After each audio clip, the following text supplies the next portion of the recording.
Hi, guys, it's Michelle, and I wanted to talk to you about a really interesting subject. So, I know some of you are going through divorce or current separation, and I think it's really important for us to talk about one of my favorite things, one of my favorite tools in recovery from loving someone who suffers from addiction, and that tool is gratitude. Now, I know that's kind of a buzzword in the self help world and it's overused, but I think um, it's used a lot because it works. And I want to tell you a little story about when I was going through my divorce. It was the most difficult time in my life. And if you've gone through a divorce, you know it's incredibly challenging for anyone, even if it's amicable. But particularly when you're leaving somebody who is addicted to drugs or alcohol or gambling or pornography, addiction wants to stay in control. And so when you choose to leave, it feels threatened because it's no longer in control. And so addiction does a very good job of knowing exactly where our buttons are and how to press them. And it will use fear, it will use guilt, it will use anything it can to get us to stay stuck, to get us to remain in the situation, remain married, and accept the addiction. It's tricky. It's manipulative. It can be conniving, and I know you know this. And so when I was getting a divorce, I had to get a restraining order. It was a very scary time in my life. I was a young mom with 3 kids, and my family did not live nearby. And my husband at the time was just out of control and at an all-time low. And I feared for my life and my safety and my kids' safety because it wasn't so much that the man that I love was threatening me. It was the addiction that was taking over the man that I loved. That's what was causing safety issues. And so that helped me relieve the guilt of going to the courthouse and filing the paperwork for the restraining order. So here I was, it was late at night. I had just come back from a group meeting at my therapist's, and I was down. I was overweight because food gave me, that was the only pleasure I had in my life. And I was worn out because for so many years, I just was never able to rest. Because when you love someone who's sick, and you never know if they're going to come home drunk, what kind of mood they're going to be in, if they're going to be high, you never know what you're going to come home to if you're out. So it's exhausting. And I was exhausted and I was alone. Addiction isolates you from friends because it knows that your friends are going to point out how wrong or crazy it is that we're staying and putting up with this. So addiction does a really good job with trying to control us from going out with other people. And so I don't know if that's happened to you, but it happened to me. One by one, my friends just started dropping, and going out with them wasn't an option anymore.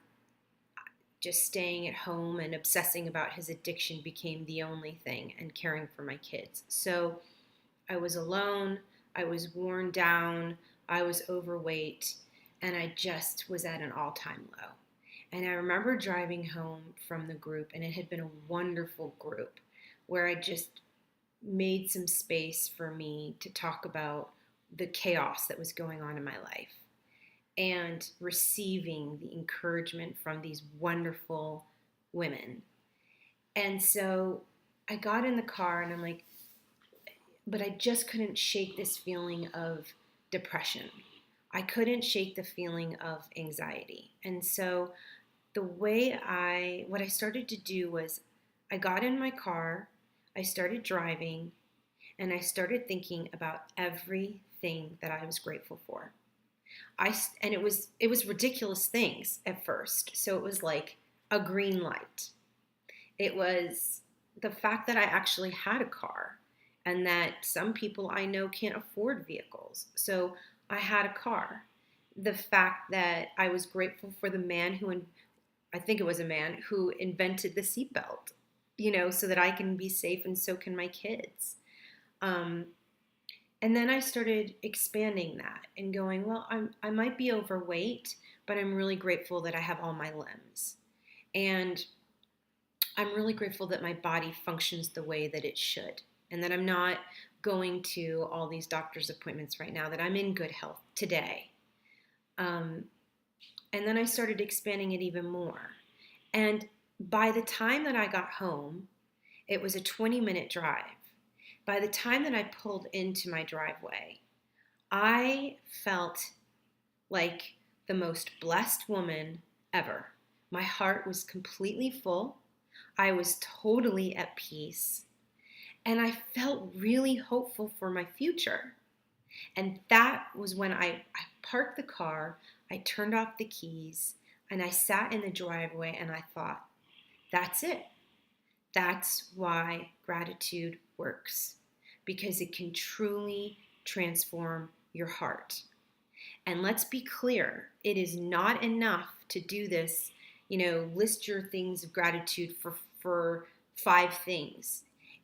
For me, depending on the level of your depression, your anxiety, or your funk, for me, it took 20 minutes of just straight going through everything.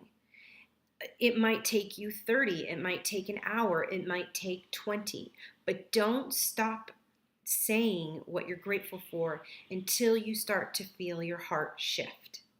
Just stay at it over and over. And I promise, I know some of you are going to sit here and say, I don't have that much to be grateful for. I really don't.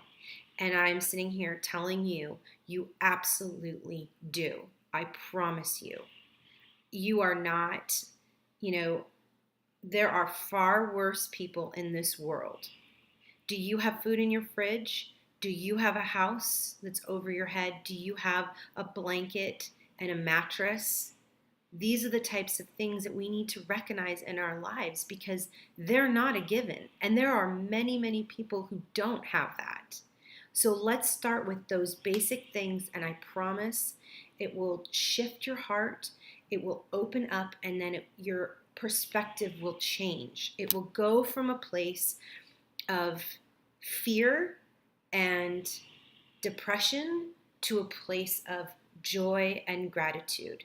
And it might not be forever. That feeling won't last, forever. You're going to have to make this a practice on a regular basis. You're going to have to make gratitude something that you do just as much as you eat or you brush your teeth. So that's what I wanted to share with you today. And I'm not always so good at it. I'll be the first one to say I don't want you to think that I'm perfect in any way. But I do try, and I do understand that for me, gratitude worked in the way that most people describe medicine working or a workshop working. And it was free, and I could control it, and I could choose to do it at any time. And I think that is a great tool. So I hope this helps you today, and thank you for being a part of our community. I love each and every one of you, and I hope you have a good weekend. I know weekends can be difficult, so get out there, get on the Love Over Addiction program, and I think it's in Module 1 or Module 2, where we talk about your list of things that you can do that bring you joy.